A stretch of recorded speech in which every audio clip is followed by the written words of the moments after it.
Winning Blueprint presents.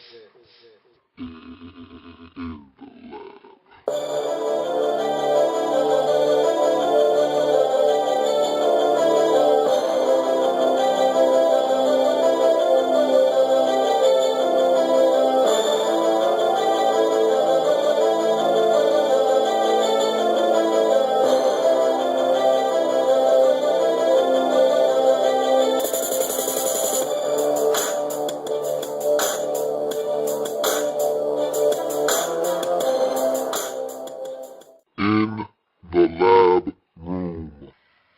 San Francisco 49ers. Who's got it better than us? Nobody! Hey, Coach, what about the Baltimore Ravens? Yeah, he's right, Coach. They did beat us. Maybe there's one team who has it better than the San Francisco 49ers. There's not many. Welcome. I'm your host, Lou. Thank you for joining me. This is the Lab follow-up for the San Francisco 49ers. You fell just short. You were this close to being able to call yourself Super Bowl champions. It hurts. It stings. I know. When you get that close to anything in any walk of life and just fall short, it stings. It always fuels you and motivates you to want to get it that much more, but it also makes you think in the back of your head, especially if you've been doing it for a long time, can I continue to do this?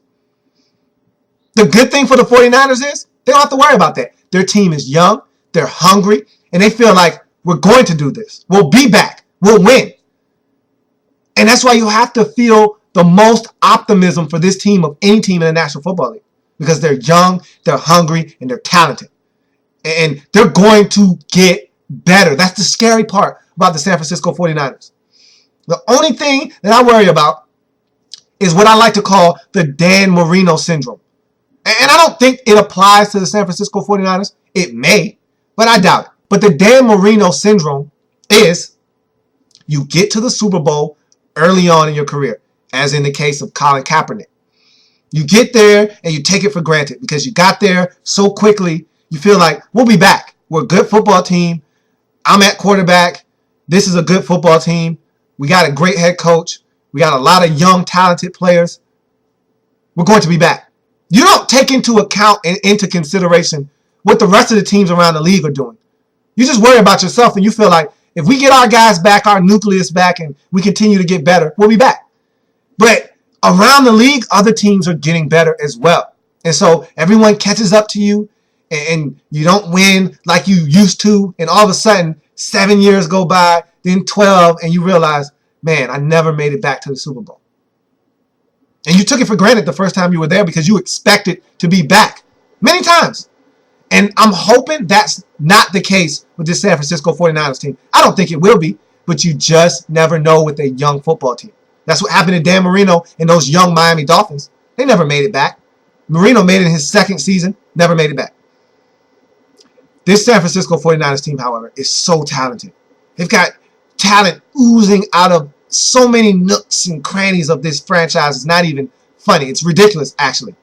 And they need to share the wealth. They have a lot of talented guys on this roster, and they are only going to get better. But it wasn't enough in Super Bowl 47 as they fell to the Baltimore Ravens. And Jim Harbaugh is still talking about the pass interference that wasn't called. He said, hey, a pass interference is a pass interference no matter when it occurs. You're right. And I want you to say that same thing about your own players as you got to the Super Bowl because Navarro Bowman committed pass interference and it wasn't called. So you're right. Pass interference is pass interference no matter what time of game it is. And you committed it and you got away with it. And you weren't talking about pass interference not being called then. So really don't want to hear about it now. But I tell you what, this San Francisco 49ers team, up and down all season long. But they persevered. They got it together, started playing really good football at the right time of the season. And they were a dangerous group. Let's talk about the 2012 season for the San Francisco 49ers and what they need to do moving forward to put themselves in a position to get back to the postseason, take that next step, and actually win the Super Bowl. hoist the Lombardi Trophy. So the 2012 season for the San Francisco 49ers, full of ups and downs. They started out the season as many of us expected them to. They started out winners of 4 of their first 5. And there were some impressive victories. At the time, we didn't know what they meant. We thought they were a lot more impressive than they ultimately ended up being. But we didn't know at the time when they beat Detroit in week 2 that the Detroit Lions were going to be one of the worst teams in the league. We didn't know that. We thought the Lions were a team that was on the precipice of something big. And so the 49ers really making their offense look stagnant on Sunday Night Football was impressive. The Packers, we didn't know about the early season struggles of the Green Bay Packers. We didn't know the Packers were going to be in sort of a introspective mode early on in the season, really needing to look within to fix their franchise and their team. We didn't know the Packers were going to start off the season slow. And so them going into Lambeau in the opening week of the season and winning, impressive. And really when the season was done, it was still an impressive victory. So they started out this season really hot. And the one loss was to Minnesota on the road, and they were really, really dominated against the Minnesota Vikings in Minnesota. Wasn't a pretty game for the 49ers. Wasn't a pretty game for Alex Smith.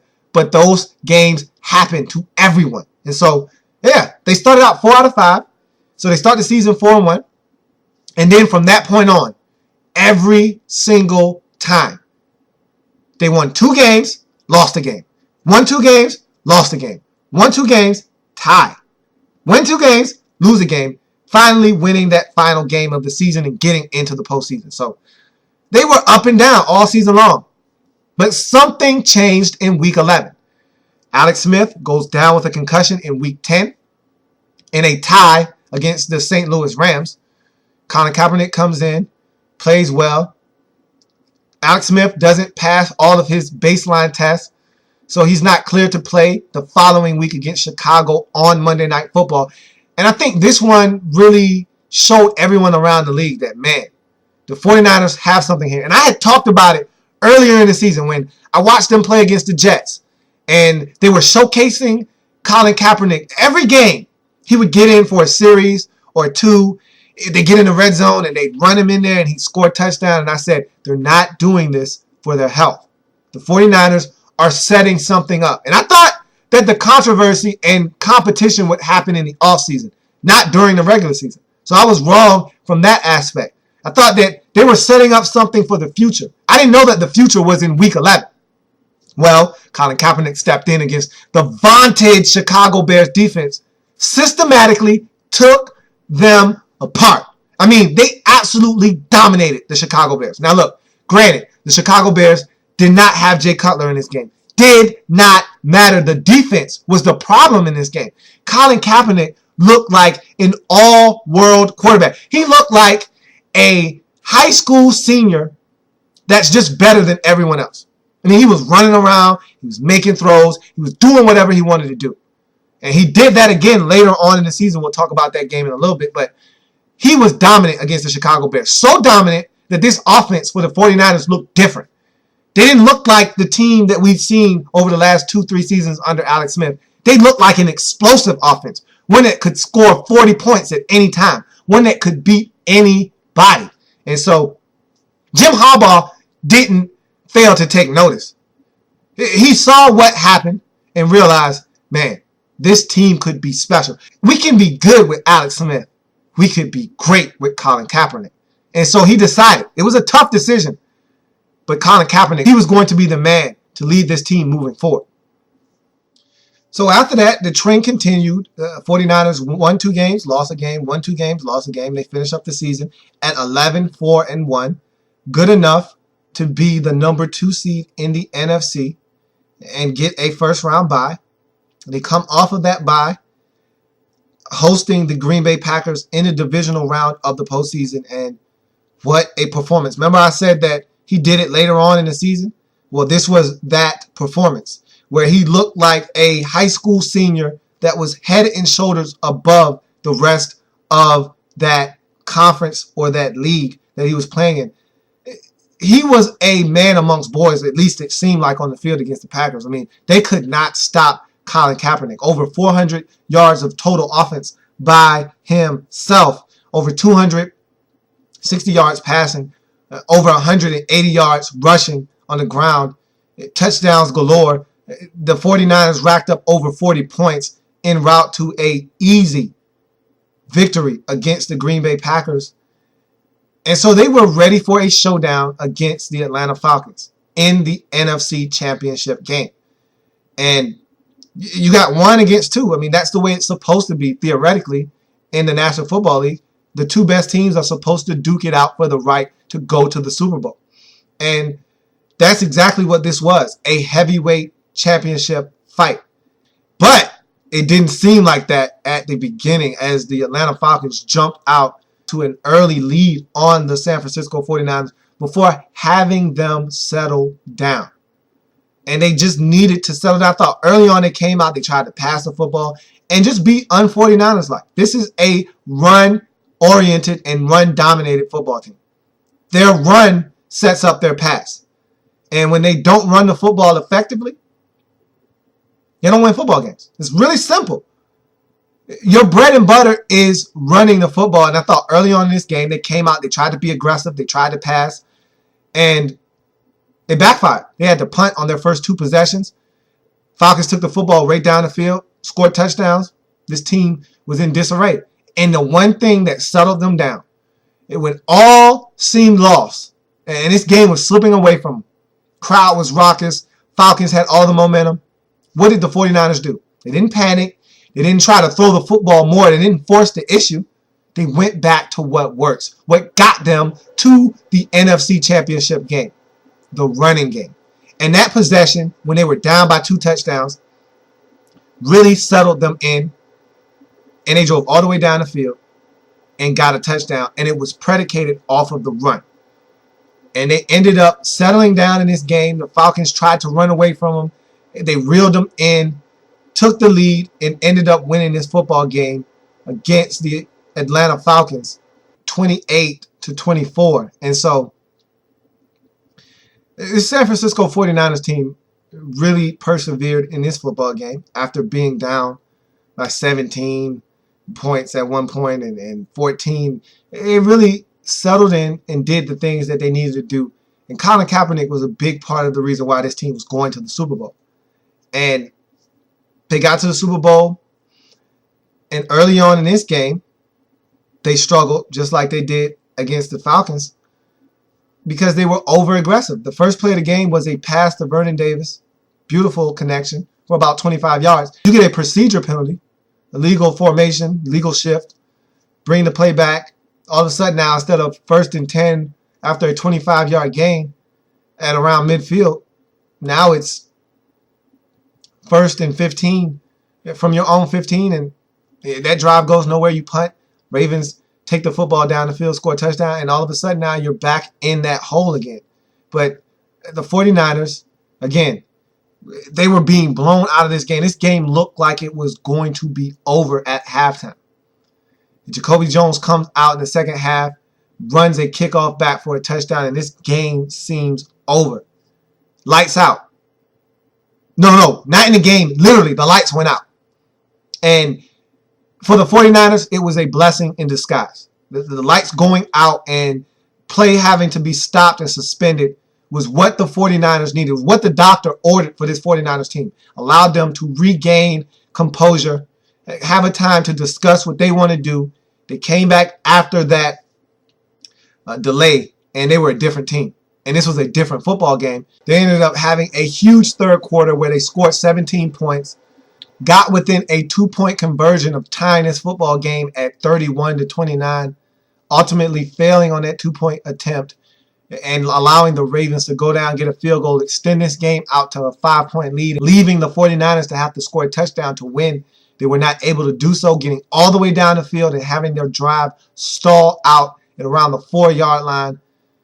A number of plays, all passes to Michael Crabtree, ended up resulting in a Super Bowl loss at the hands of the Baltimore Ravens, 31-34. And so if you're the 49ers, they had a great season. Sky's the limit for this team if they can keep it relatively intact. Add some more pieces at several positions, but if you're the 49ers, you got to feel very optimistic about your future. You got a young, budding star at the quarterback position. Frank Gore still has a lot left in the tank, and now you're doing what you can to spell him and give him some relief in the form of LaMichael James and Kendall Hunter. You look at the receiving corps, and Michael Crabtree emerged as the guy that you drafted with a top 10 pick. It seemed like he was just going to go along his career at this less than dynamite pace. It just seemed like he was going to be an average receiver in the National Football League. And it looked like he was content with being average for a while there.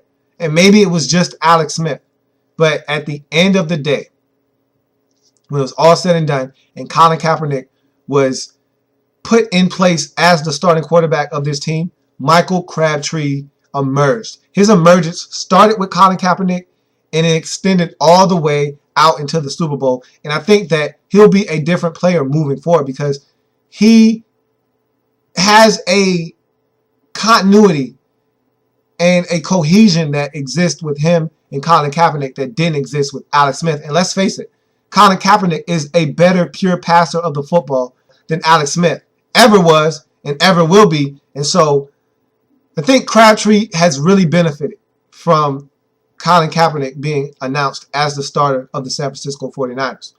So you look at this wide receiving corps, and I think they have a lot of guys. They got a lot of stuff. I don't know if it all fits together, mesh together well or not. You got Randy Moss, Ted Ginn Jr., Kyle Williams.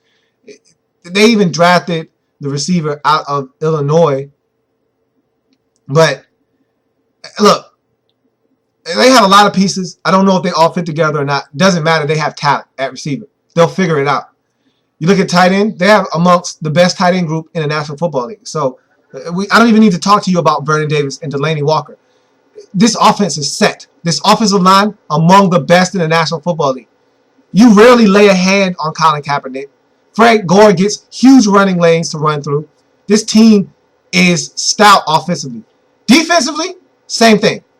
Defensive line could use a little bit of work. We'll talk about that later. Linebacking core, best in the league. There isn't a doubt about it. It's the best in the league. Then you look in the secondary, they're solid. Carlos Rogers, Chris Culliver, Tyrell Brown. Look, they have it going on in their secondary.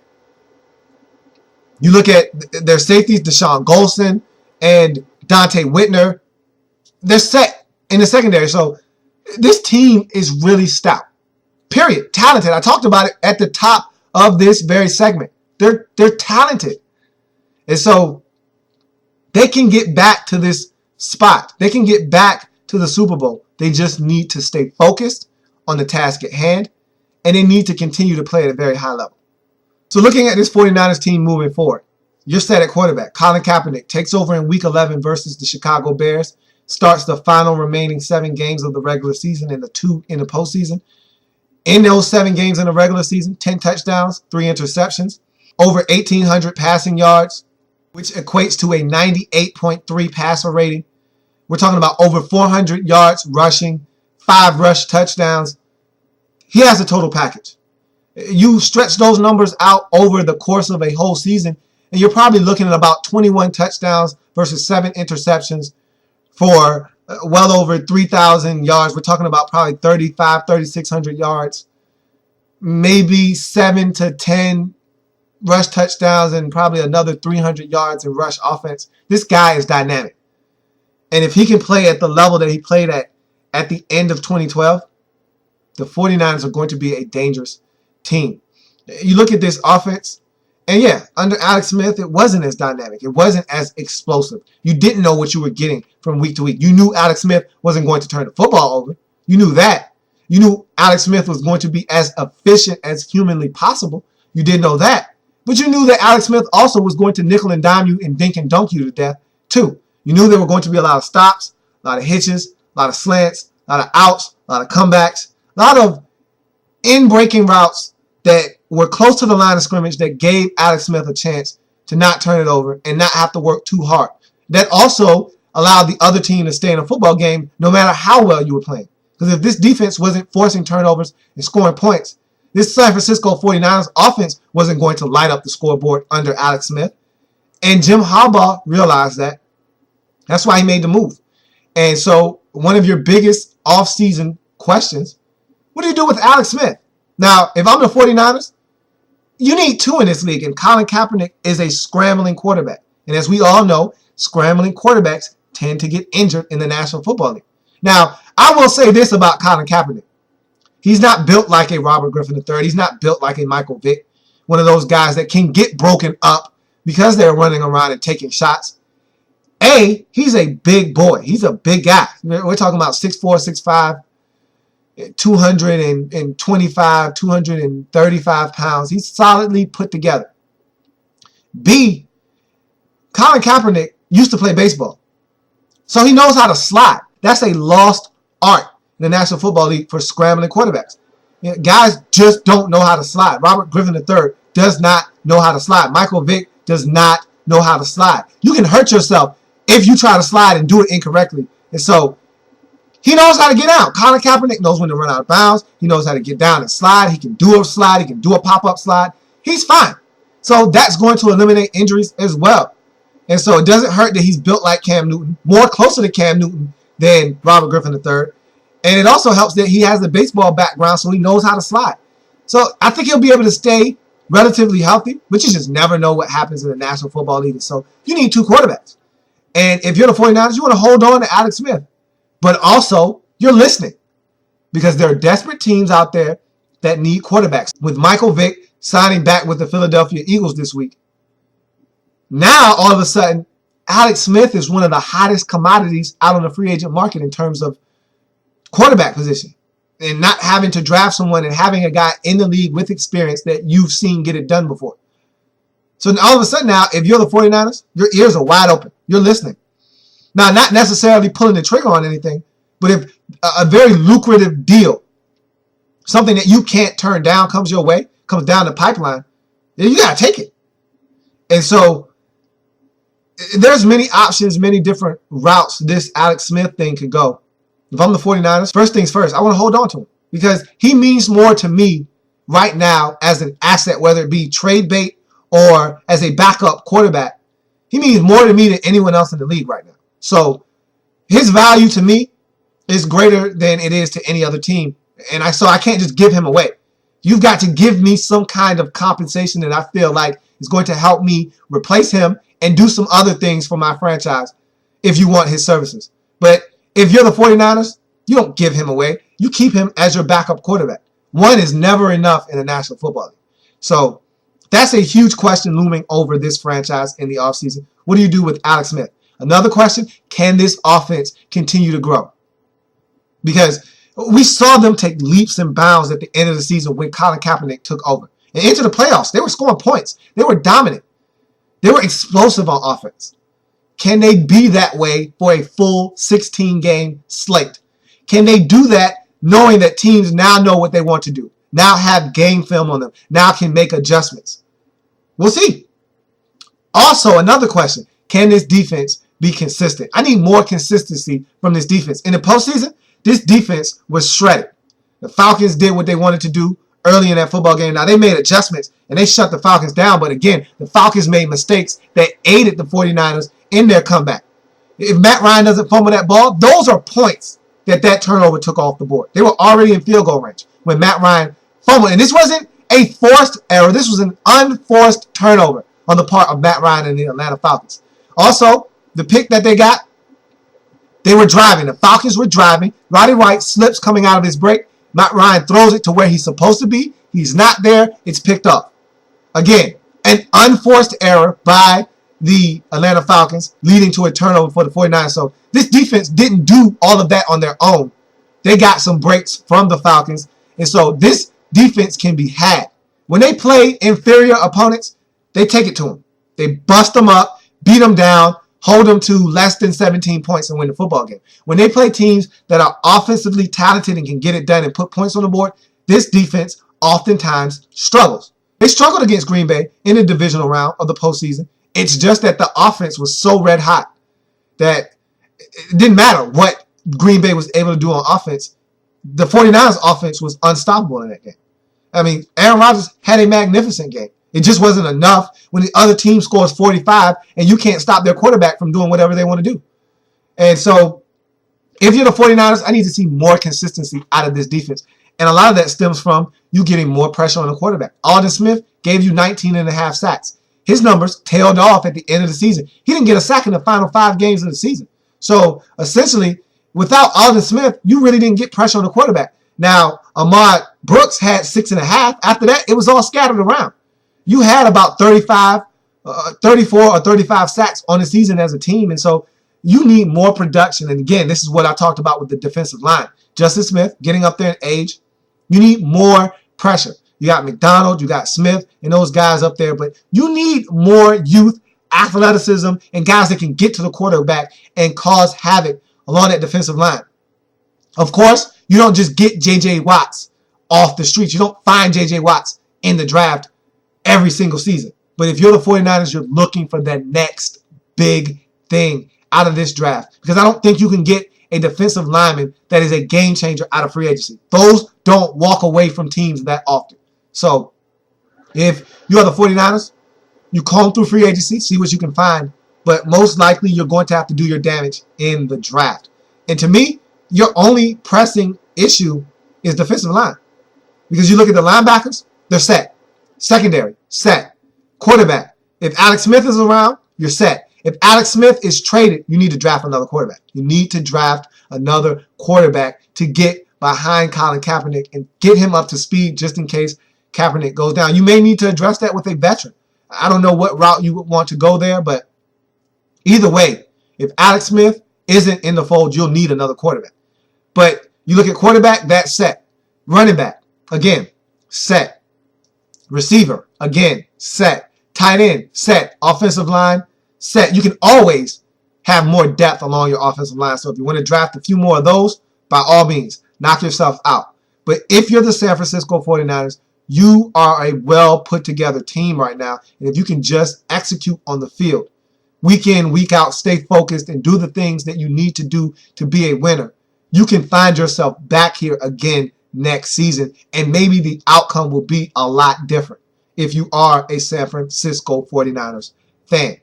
And honestly, with your 31st pick in the draft, defensive line. I mean, even if Alex Smith isn't back, you need a defensive lineman. You need a lot of them. You need to start getting more pressure on the quarterback. Aldon Smith shouldn't have to carry this load by himself.